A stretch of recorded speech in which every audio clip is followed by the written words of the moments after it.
बरसात के पाने भींजा दे तनला, तुर मया भींजा दे मोर छोटे से मनला। रिम झिम बूंदा गिरे तुर नाव गुना गुनावा, तुर बिना संगे पल घलो नहीं रही पावा।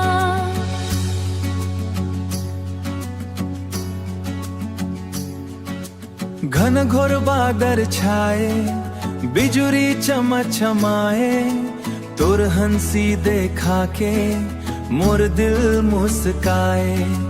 धान के मैं ऊपर हाथ मन हाथ धरा के, सपना के दुनिया मन संग घूमबो हंस के। बरसात के पाने माया के कहानी, तोर संग लिखाबो संगे जिंदगी के निशाने। तोर संग लिखाबो संगे जिंदगी के निशाने। तोर संग लिखाबो संगे जिंदगी के निशाने।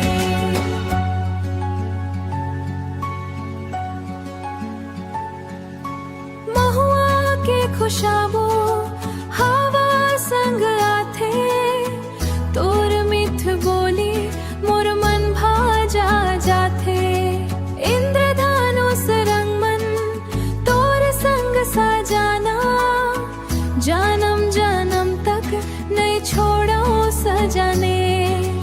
बरसे पाने बरसे माया, तुर संग बीते मोर हर दोपहरिया। घलो गवाही देवे तोर बिना नहीं लागे मोर दुनिया।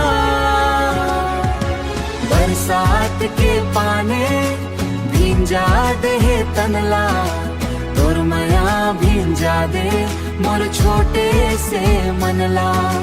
रिम झिम बूंदा गिरे मयबा ढट जावे, तोर संग मोर जिंदगी खुशी ले भर जावे। तोर संग मोर जिंदगी खुशी ले भर जावे। खुशी ले भर जावे। बरसात के पाने माया के कहानी, तोर संग लिखाबो संगे जिंदगी के निशाने। तोर संग लिखाबो संगे जिंदगी के निशाने। तोर संग लिखाबो संगे जिंदगी के